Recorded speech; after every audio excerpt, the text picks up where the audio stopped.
Bien, buenas noches. Primero quiero agradecer a Innova Scientific por la invitación a este webinar.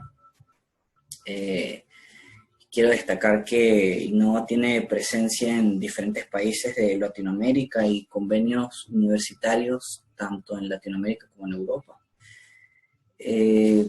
Mi nombre es Darío Sosa y hoy vamos a hablar un poco sobre las estrategias online para la enseñanza en la investigación en. Es bastante complicado hacer que los estudiantes se interesen por investigar. Sin embargo, podemos adoptar ciertas estrategias para que él quiera involucrarse más de lleno dentro del proceso de enseñanza-aprendizaje, y nos hemos dado cuenta desde la perspectiva de la Facultad de Ontología de la Universidad de los Andes que una de las mejores estrategias es que el estudiante produzca un trabajo tipo artículo publicable. Vamos a hablar un poco sobre lo que dice la literatura, sobre qué estrategias online se están utilizando para la enseñanza en general,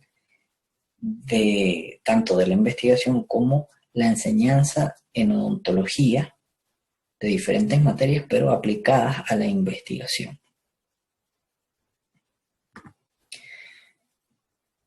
Bien, mi nombre es Darío Sosa, soy odontólogo egresado de la Universidad de los Andes. Tengo una maestría en etnología, mención en historia, también de la Universidad de los Andes, y actualmente soy residente de cirugía bucal en la Universidad Central de Venezuela. Tengo algunos cursos y diplomados en las áreas de la investigación, de la docencia, también algunos de fotografía y redes sociales. Actualmente y desde 2015 me desempeño como docente de dedicación exclusiva en el Departamento de Investigación de la Facultad de Ontología. Soy coordinador del grupo de estudios odontológicos discursivos y educativos. Trabajo como community manager en las revistas IDEULA, que es la revista de investigación, docencia y extensión de la Universidad de los Andes, adscrita al Departamento de Investigación. Y también soy community manager de la revista Odontología Sanmarquina del Perú.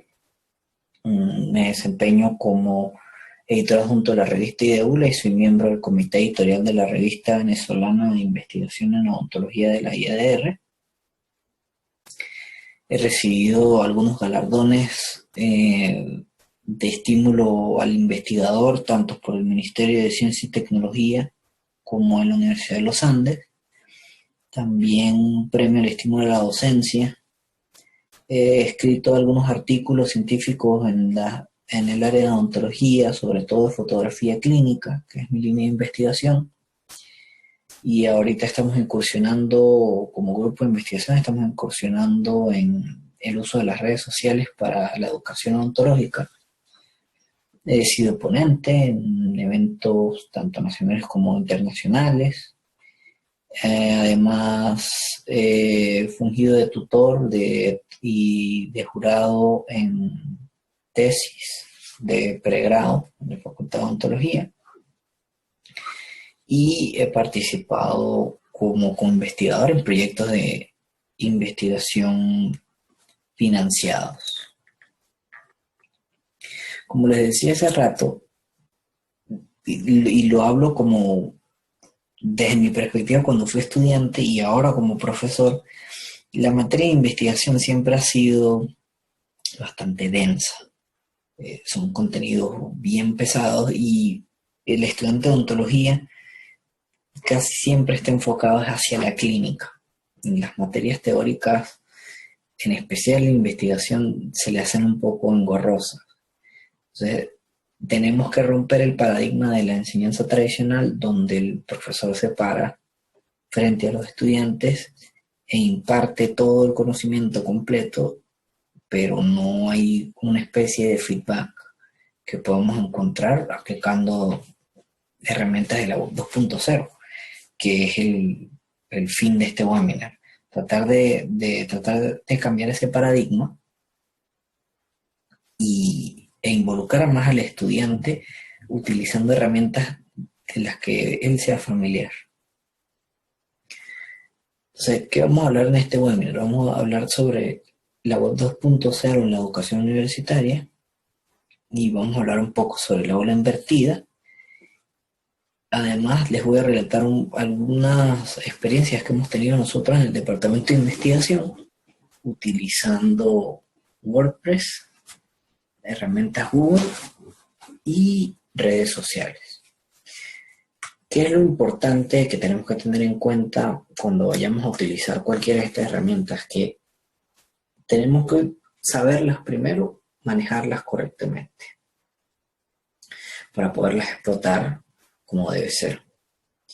Además, tenemos que hacer un sondeo primero entre los estudiantes para ver qué es lo que están utilizando ellos y cómo ellos digieren este tipo de herramientas para poder darles un mejor aprovechamiento. Entonces, cada audiencia siempre es distinta, por lo cual tenemos que adaptarlo a sus necesidades para tener un mejor aprovechamiento de las mismas.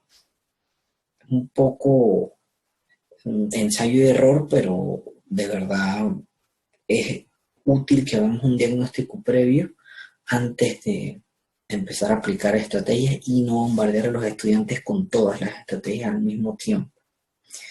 Esta fórmula la hemos venido utilizando desde hace un par de años para acá, fundamentada en literatura científica, y de verdad que hemos tenido una buena receptividad. Sin embargo, seguimos perfeccionándola cada año, modificando algunas cosas y aplicando otras estrategias, pero siempre en aras de que el estudiante se interese en investigar, no solo cumpla con los requerimientos de la materia para tener una nota probatoria, sino que publique.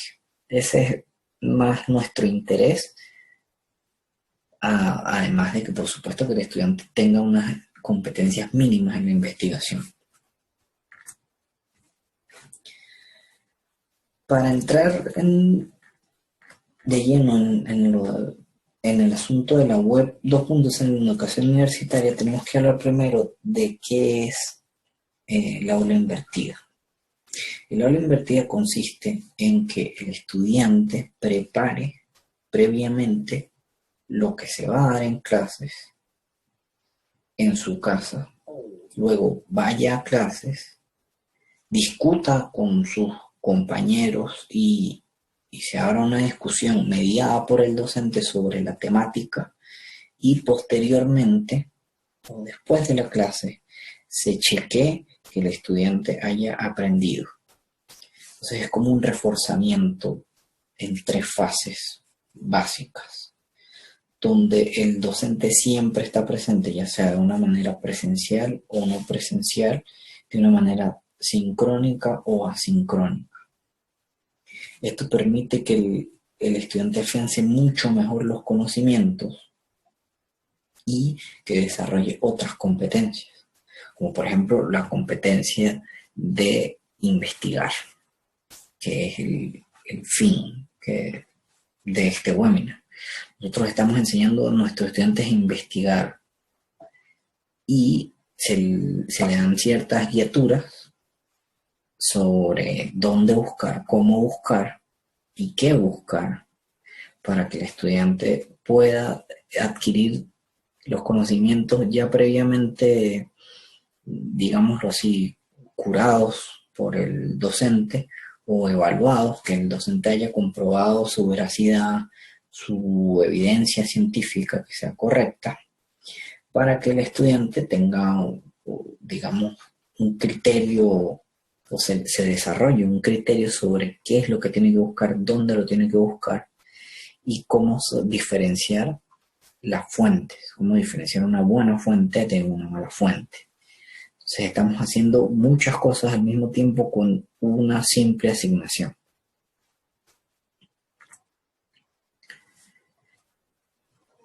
Para lograr esto, nos valemos de herramientas virtuales.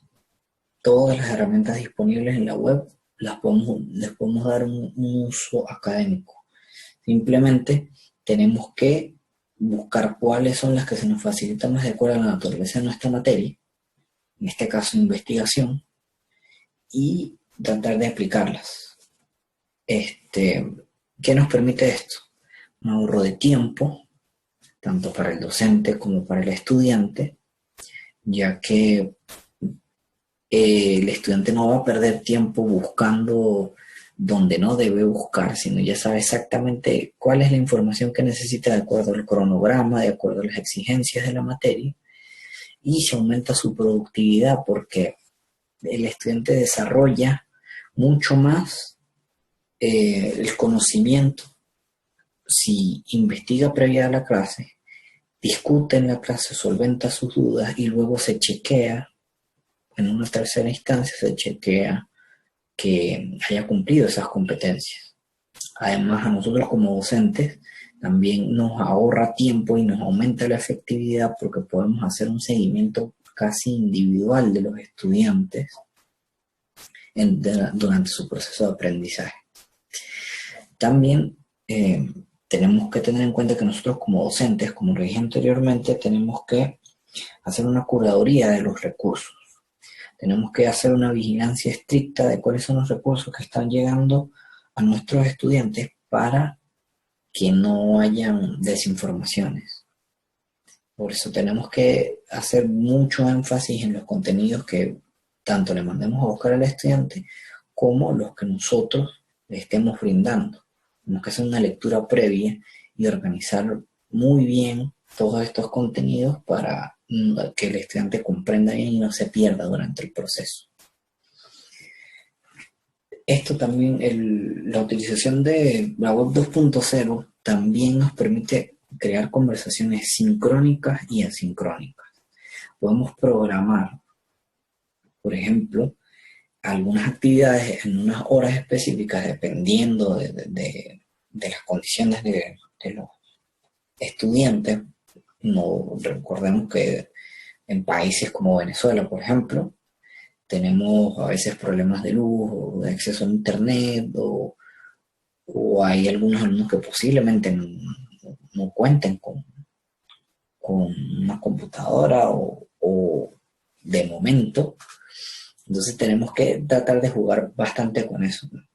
Tenemos que evaluar si es factible y si es factible tenemos que jugar con los tiempos y jugar con las actividades que sean sincrónicas y con las que sean asincrónicas. Y así promovemos el trabajo de casa del estudiante. El estudiante puede adelantar algunas cosas para solventar las dudas dentro del aula de clase, que es lo que queremos hacer. Bien, WordPress es un sistema de gestión de contenidos que puede funcionar tanto como blog como una especie de página web. Puede funcionar como blog porque podemos generar temas de conversación donde el estudiante participe activamente emitiendo comentarios o cumpliendo con ciertas asignaciones que se le piden dependiendo de lo que queramos hacer. Podemos utilizarla como blog o simplemente como una página web donde nosotros como profesores subamos todo lo que el estudiante requiera para la materia. ¿Qué debe haber dentro de esta página web? Información relevante para el estudiante sobre cómo funciona la cátedra y quiénes son sus profesores, que debería ser como una especie de carta de presentación donde se describa absolutamente todo lo que es inherente a la cátedra o al departamento para que el estudiante comprenda cómo funciona. Por supuesto, recursos pertinentes a la asignatura, como son lecturas de interés, libros digitales de la materia, artículos científicos sobre cómo redactar las secciones, por ejemplo, o todos los contenidos de metodología de investigación que nosotros creemos pertinentes. Incluso podemos subir nuestras clases en formato PDF, que se deben estar renovando cada año, o algunos enlaces de interés a otras páginas, o grupos en otras páginas, o videos, por ejemplo, cualquier material didáctico que nosotros consideremos correcto, podemos ponerlo en esta parte de enlaces de interés, y podemos agregar incluso algunas lecturas recreativas como para darle un poco de frescura. En el caso de la cátedra de investigación social, que está escrita el segundo año de la carrera de odontología, aquí en la Facultad de Odontología de la Universidad de los Andes, el fin último es que el estudiante desarrolle competencias para crear o para redactar un artículo de investigación de tipo descriptivo. Esto lo hacemos con el fin de que el estudiante aprenda primero a redactar un artículo de investigación. Segundo, que aprenda a construir instrumentos de recolección de datos, que los aplique y que aprenda a construir bases de datos y procesar esos datos para finalmente producir un artículo científico publicable. Este WordPress que nosotros utilizamos tiene diferentes apartados, como lo pueden observar en la barra azul, donde en la parte de currículum ponemos el currículum, en este caso el mío, pero podemos incluir el currículum de los demás profesores que interactúan en la cátedra. En el apartado acerca de, hablamos cómo funciona la cátedra, quiénes son los profesores, cuáles son sus contactos, para que el estudiante sepa a quién dirigirse, por ejemplo, quién es el jefe de cátedra en ese momento, quién es el jefe de departamento, quiénes son los profesores, porque la peculiaridad que nosotros tenemos en el departamento de investigación es que dentro de cada cátedra confluyen áreas de conocimiento. No es simplemente un profesor de metodología el que da clases, sino está el profesor de metodología, está el profesor de bioestadística y está las profesoras de lectoescritura y las profesoras de inglés. Todos confluyen en esta cátedra, funcionan al unísono, pero y llegan al mismo fin, que es que se le enseña al estudiante cuáles son las competencias mínimas para desarrollar un trabajo tipo artículo de investigación. Entonces es importante que el estudiante comprenda cómo funciona, y esa información se le proporciona en este apartado de acerca de.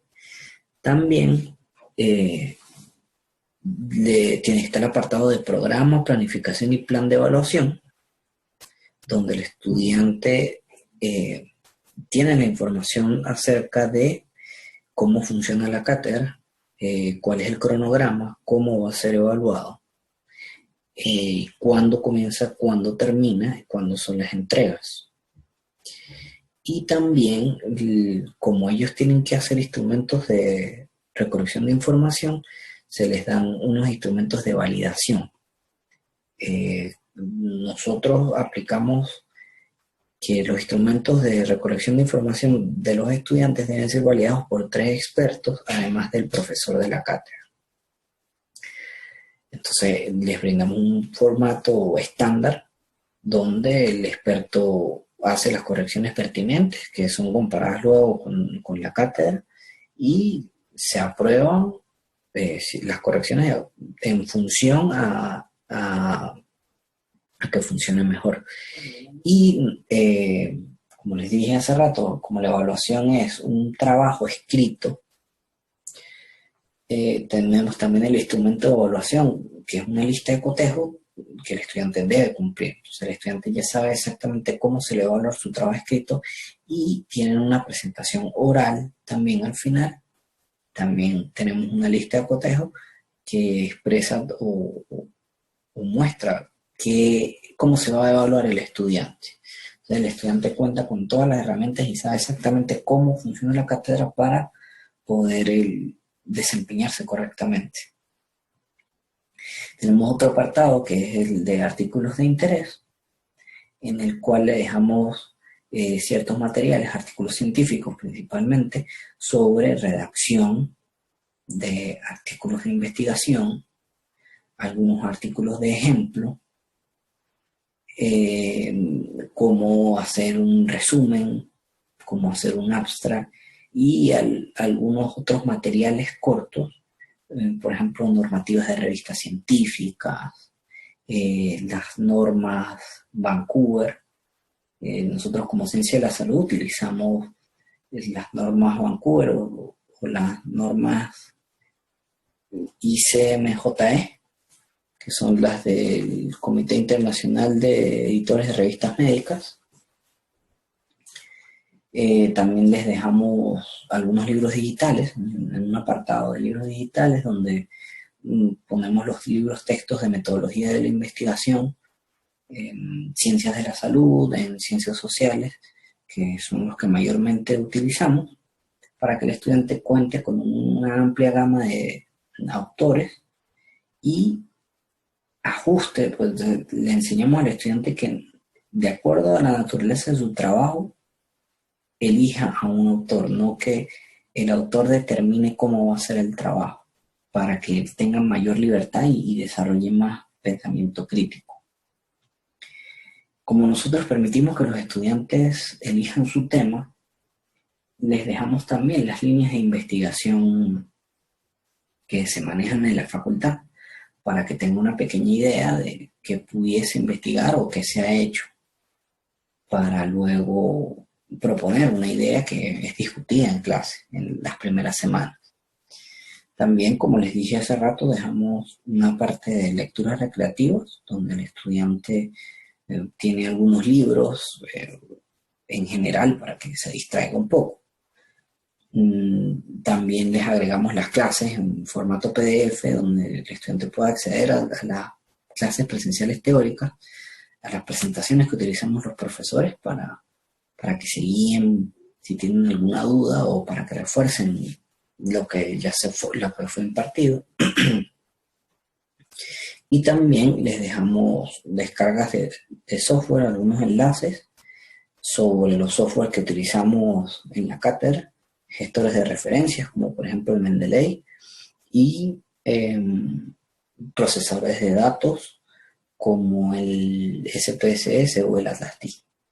Les dejamos algunos enlaces directos para que ellos los descarguen y los instalen.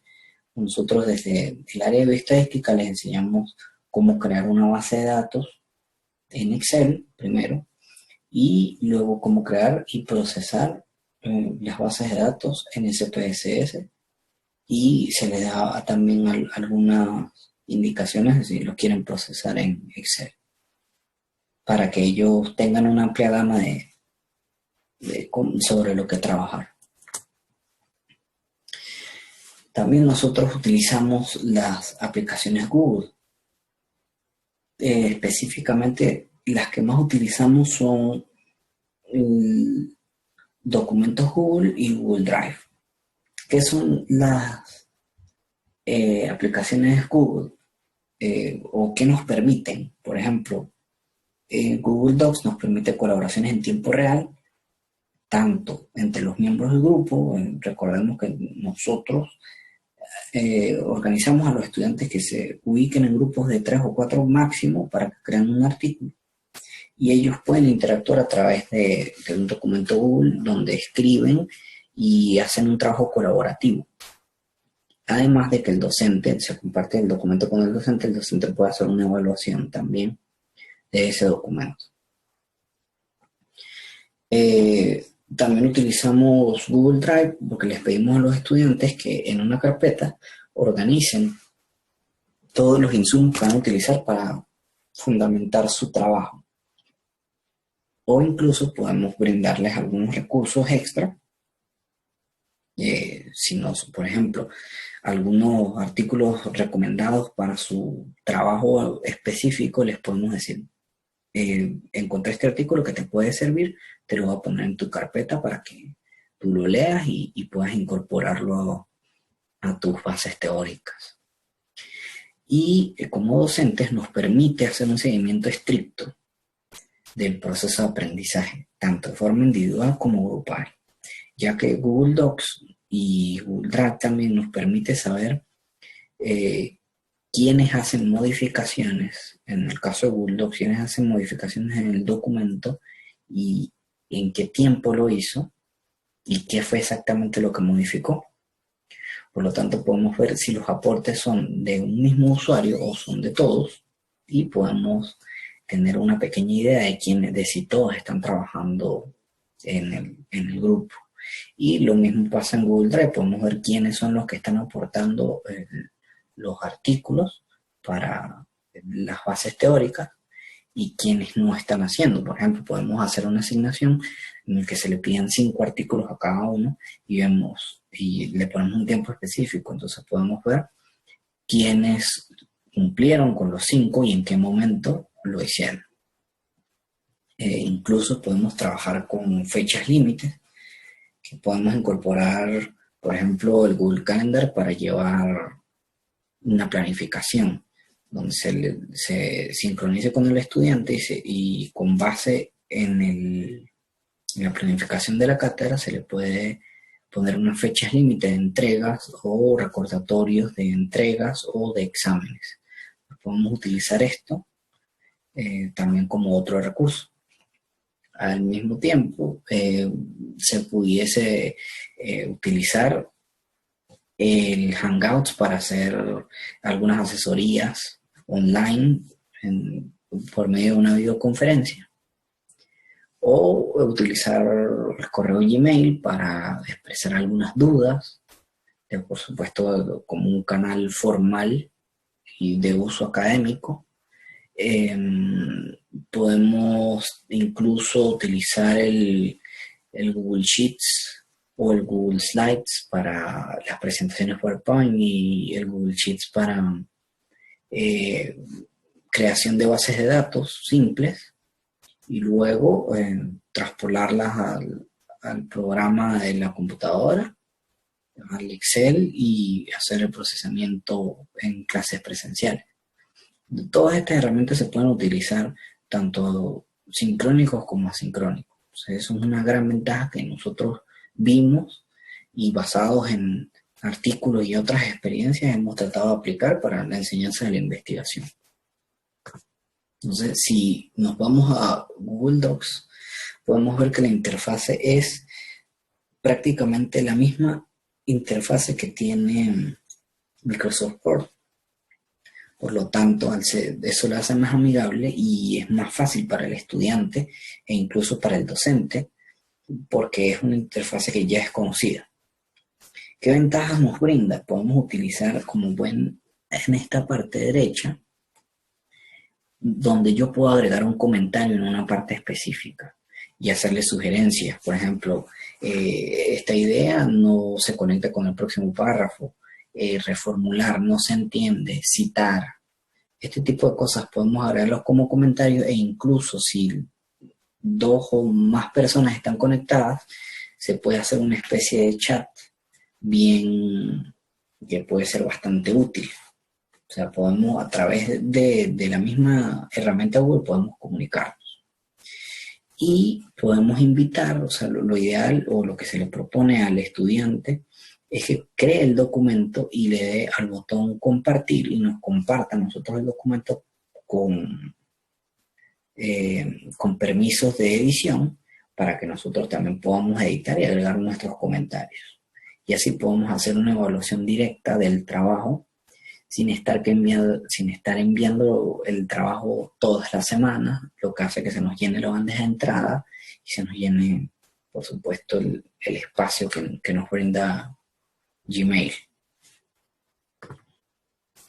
Y con Google Drive podemos organizarlo por carpetas. También, al igual que en Google Docs, tiene una vista preliminar de los últimos artículos que se han abierto, cuando se abrieron por última vez. Podemos organizar en carpetas en Google Drive también. Podemos tener los estudios ordenados. Si no estamos haciendo varios estudios con varias personas, podemos compartir esas carpetas con nuestros grupos de investigación y ahí podemos ir organizando correctamente los artículos, que en este caso están presentados de una forma desordenada, solamente para una muestra, con los nombres predeterminados que tienen a la hora de bajarse, pero les podemos decir a los estudiantes que los organicen de acuerdo al nombre del autor, o que le pongan un número de si van a citarlos en el número de cita para ir un poco más rápido a la hora de evaluar, porque nosotros también tenemos que chequear la calidad de esos artículos. Ellos los bajan y nosotros les podemos decir o hacer ciertas correcciones sobre si tienen fallas metodológicas, sobre si esos estudios se pueden o no desestimar. Entonces podemos hacer un seguimiento incluso de esto y enseñarle al estudiante a aprender o que aprenda a discriminar estos artículos, o sea, que aprenda cuáles son los requerimientos mínimos que debe tener un artículo de investigación para ser considerado como base teórica para el futuro trabajo que ellos están haciendo. Y esta experiencia, que es relativamente nueva para nosotros, es Telegram, que es un servicio de mensajería instantánea, bastante versátil comparado con el tradicional o el que se volvió regla, que fue WhatsApp. Es mucho más versátil que WhatsApp por muchas cosas. Entre ellos podemos destacar la utilización de los bots con fines educativos. Podemos hacer, por ejemplo, quizzes, o podemos hacer encuestas. Las encuestas vienen predeterminadas en las opciones del canal. Podemos crear canales, ya vamos a hablar un poco de eso. Estos canales pueden ser públicos, pueden ser privados, y podemos mantener una conversación tanto sincrónica como asincrónica. Al igual que WhatsApp, podemos descargar la aplicación en nuestra computadora, pero la principal ventaja, o la que nosotros le vemos como principal ventaja, es que, a diferencia de WhatsApp, el almacenamiento se hace en una nube, no se hace en nuestro dispositivo móvil, por lo cual no nos llena la memoria y que podemos enviar archivos de peso mucho mayores. Podemos enviar libros de mucho más peso, por ejemplo, o algún video, y no nos va a repercutir en el desempeño de nuestro dispositivo móvil. Además de que podemos hacer previsualizaciones de PDFs o de videos dentro de la aplicación sin salir de ella. Entonces, fíjense, aquí es una muestra de un grupo que estamos utilizando para enseñar investigación en ciencias de la salud, en el cual compartimos un enlace de YouTube que si se le da play, se reproduce dentro de la misma aplicación.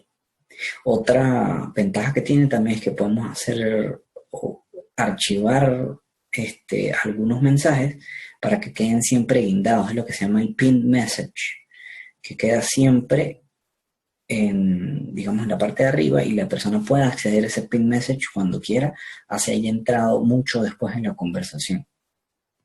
Y en la parte derecha, como podemos observar, fue una pequeña encuesta tipo quiz que yo hice como prueba, donde se le hace una pregunta al estudiante y incluso nos puede decir cuál es la respuesta correcta, porque es en modo quiz, y cuántas personas han respondido.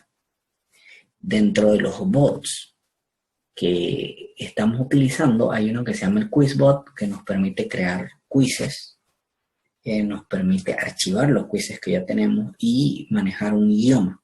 Pues, por ejemplo, aquí diseñamos un quiz sobre qué sabes de los artículos de investigación, que constaba de 10 preguntas, 1 minuto por pregunta. Podemos programarle tiempo de duración al quiz, o que el quiz se programe en una duración total, de que finalice no solo la pregunta, sino que finalice el quiz, por lo cual podemos programar algunas actividades.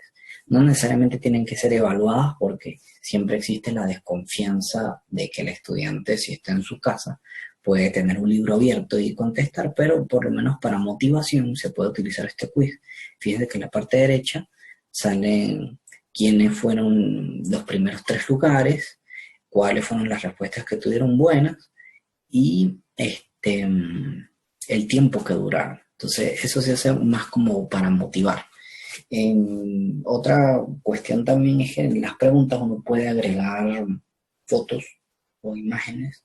No estoy seguro si video no he intentado, tendría que intentar, pero esto, o sea, nos permite hacer una interacción directa con el estudiante que de verdad probamos en estos días y tuvimos buenos resultados. Lo vamos a seguir utilizando y de hecho, bueno, todas estas estrategias que les he mencionado han sido basadas en la literatura. Se ha estudiado aproximadamente desde 2010 cómo utilizar herramientas Google, cómo utilizar YouTube, Facebook, WhatsApp, Telegram, y hay mucha literatura sobre la enseñanza sobre todo en la odontología, el uso de redes sociales en la enseñanza en odontología. Sin embargo, hasta ahora pues no hay nada referente a la enseñanza de la investigación, que eso es lo que desde mi grupo de investigación estamos empezando a desarrollar y bueno, poco a poco pues iremos presentando avances de esto. YouTube es un portal web, permite subir y visualizar videos, como ya todos saben, y desde hace más o menos tiempo se está considerando como una red social, ya que permite la interacción por medio de likes y tiene comentarios. Últimamente sacaron las historias y uno puede hacerse su perfil a partir de su perfil Google. Uno puede ingresar a YouTube porque están interconectados. Y ya está demostrado, súper demostrado desde hace muchos años que se puede utilizar mucho en la educación, sobre todo en la educación odontológica. Y ya podemos encontrar enseñanza de la investigación, la metodología de la investigación en ciencias sociales, en ciencias de la salud y algunos que estamos incursionando en la utilización de YouTube para la enseñanza de la investigación específicamente en la odontología. Hasta ahora este canal lo estoy empezando a utilizar desde hace poco. Estoy incluyendo algunos contenidos de enseñanza de la investigación en odontología y les pongo a los estudiantes unos tutoriales sobre búsqueda de literatura científica, otro del gestor de referencias Mendeley. Puse un webinar que di hace un año sobre la escritura académica, que es más como tips sobre redactar artículos científicos específicamente. Entonces podemos utilizarlo como un recurso extra para grabar. Podemos grabar nuestras clases, podemos hacer tutoriales de algunas cosas, por ejemplo, un tutorial de SPSS, por decir algo, o hacer una clase sobre variables o sobre operacionalización de las variables, o donde hablemos sobre creación de instrumentos de recolección de información o sobre técnicas de recolección de información, hablar de cada una de ellas a profundidad sin tener que modificar nuestro contenido programático hablando de las clases presenciales, sino les podemos dar material extra para quienes quieran. Dentro de la poca experiencia que podamos tener hasta ahora, me parece que los contenidos no deben ser muy largos, deben ser lo más cortos posibles. Fíjense que los tutoriales que yo tengo ahí duran media hora, 40 minutos aproximadamente, porque los estudiantes pues tienden a ser un poco más inquietos y llega un momento donde se colapsan. O sea, hay que tratar en la medida de lo posible de hacer contenidos que sean manejables, digeribles y que no sean muy extensos, para que el conocimiento pues se afiance mucho mejor y el entendimiento pues sea más progresivo. Bien, antes, o mejor dicho, tradicionalmente, desde que yo era estudiante, todas las materias de investigación, nosotros en el departamento de investigación vemos, en la Facultad de Ontología vemos investigación todos los años. Cada año se pide un producto diferente. En primer año se pide una revisión sistemática, en segundo año se pide un artículo de investigación, en tercer año se pide un informe epidemiológico y en cuarto año se pide el proyecto de tesis para que en quinto ellos puedan, o el estudiante pueda terminar su tesis, pueda continuar su proyecto para convertirlo en trabajo especial de grado. Tradicionalmente, ¿cómo se estaba trabajando? Con talleres de escritura. Se les impartía la clase teórica, pero el grueso de la materia siempre eran talleres de escritura, donde el estudiante escribía en clases, se hacían correcciones, se hacían discusiones. Por ejemplo, se les ponían asignaciones de que, bueno, tienen 2 semanas para crear la introducción y vamos a hablar sobre cada parte de la introducción. Entonces, el estudiante compartía lo que escribía, por ejemplo, de su objetivo, y entonces se armaba una discusión sobre si el objetivo estaba bien planteado, si era lo que ellos se proponían buscar, y así se trataba de afianzar el conocimiento. Sin embargo, nosotros decidimos incorporar algunas herramientas, por ejemplo, las que les mencioné hoy, y el proceso ahora tiene más herramientas que hacen que el estudiante, a mi juicio, se mantenga más interesado. ¿Qué hacemos nosotros? En el WordPress ponemos todo lo que les dije hace rato, todo lo que tiene que ver con la cátedra y todo el material necesario para que ellos empiecen a escribir. Luego se dan las clases teóricas y se hace un acompañamiento online, puede ser material extra a través de YouTube, por ejemplo.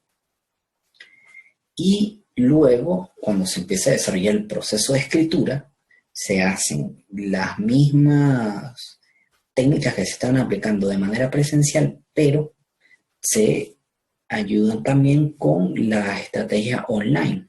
Utilizando las herramientas Google, podemos hacer un seguimiento del estudiante de su proceso de escritura individual y grupal, utilizando Google Docs y el Google Drive, y luego en clases hacemos las discusiones. Además, las discusiones grupales, como dije hace rato, las hacemos en clases de sus propios trabajos y los de sus compañeros, pero también nos valemos de Telegram. Podemos hacer, como les dije, algunos quizzes, podemos dar algunos materiales extras por Telegram, y la inmediatez de la información hace que el estudiante se mantenga más activo. Y lo hemos visto porque hemos visto más progreso, hemos visto mejoras en los productos finales e incluso en el interés del estudiante por publicar. Cuando yo era estudiante era extraño que un estudiante publicara. Ahora muchos de los estudiantes en la facultad tienen 2, 3, 4 artículos, tanto en revistas nacionales como internacionales, porque se les fomentó ese cariño a la investigación. Entonces no solamente desarrollamos las habilidades, sino generamos un gusto por la investigación. Por supuesto que esto es bastante progresivo, ¿no? Y el producto final, que es el artículo científico, nosotros, si el trabajo está correctamente hecho y fue seguido de principio al final, y vemos que tiene calidad y que va a generar unos aportes, podemos hacerle ciertas recomendaciones al estudiante de que lo someta a un arbitraje en una revista indexada. Esto está sucediendo más a menudo y de verdad me siento muy contento en los años que llevo en la facultad, se ha visto un aumento progresivo de las publicaciones en los estudiantes porque se les está motivando desde el principio, desde los primeros años, a que ellos escriban y ya se están viendo los frutos de esto. Entonces, nos estamos dando cuenta que la incorporación de las herramientas virtuales hacen que el estudiante se interese un poco más en la investigación. Y es súper factible y está evidenciado en artículos, en investigaciones, que sí funciona. Solamente tenemos que adaptarlo a las necesidades de nuestras materias y a nuestros estilos propios como docentes, por supuesto. Entonces, por medio del uso de las herramientas virtuales, nosotros queremos desarrollar en el estudiante ciertas competencias, que aprenda a utilizar estas herramientas desde un punto de vista académico y que desarrolle competencias en investigación, que aprenda a comunicarse entre pares, entre los estudiantes, entre sus propios compañeros, con los profesores y expertos en el área, además de que se les incita a que participen activamente en la comunidad científica ontológica, generando artículos nuevos de investigaciones relevantes e innovadoras, y también promocionamos que se formen individuos críticos, que el estudiante aprenda qué es hacer investigación correctamente y cuáles son las fallas metodológicas que pudiesen tener los artículos que están leyendo o en general, o por ejemplo técnicas que estén reportadas en la literatura que ya sean demasiado obsoletas por técnicas nuevas, porque ya el estudiante sabe que tiene que mantenerse actualizado, que tiene que buscar artículos de los últimos 5 años para estar con las tendencias en boga para poderlas aplicar en su clínica. Porque la filosofía de nosotros en la Universidad de los Andes es que el odontólogo que salga sepa investigar, esté actualizado, lo más actualizado posible, y aprenda a discriminar, por decirlo de alguna manera, qué es lo que está obsoleto y qué es lo que se está aplicando últimamente y tratar de estar siempre como a la par de la ontología mundial a medida de nuestras posibilidades, por supuesto.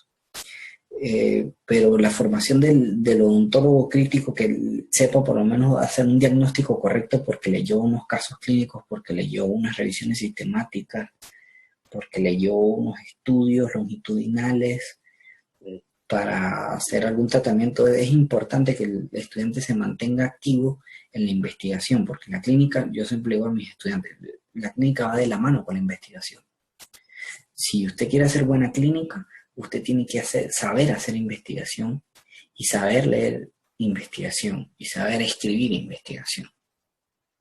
Entonces, siempre hay que estarles señalando eso y, bueno, contagiarles el amor que nosotros tenemos por la investigación para tratar de hacerla más llevadera, menos densa, y que el estudiante se enamore también y quiera producir artículos nuevos, producir tesis que aporten realmente cuando estén en 4º año y en 5º año, y que les guste.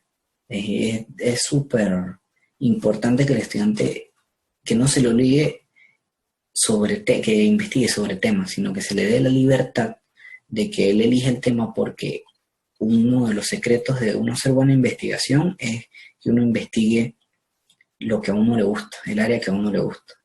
Por ejemplo, si a mí no me gusta un área en específico, yo voy a hacer lo posible por no investigar ahí, sino me voy a ir más por mi área, que en este caso, cirugía, es el área que más me gusta, por eso estoy estudiando cirugía bucal y quiero investigar sobre esa área, pero no puedo hacer que a una estudiante que no le guste la cirugía investigue sobre eso, porque voy a fracasar, voy a obtener un producto que no va a servir.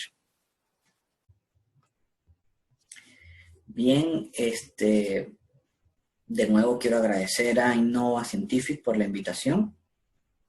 Aquí están las redes sociales de Innova Scientific para que lo sigan en Facebook, en Instagram, YouTube y en LinkedIn. De nuevo, muchas gracias por la invitación y cualquier cosa, estoy a la disposición de quienes quieran hacer preguntas. Pueden hacerlo a través de mi correo o mis redes sociales, Darío Sosa Foula. Muchas gracias. Hasta luego.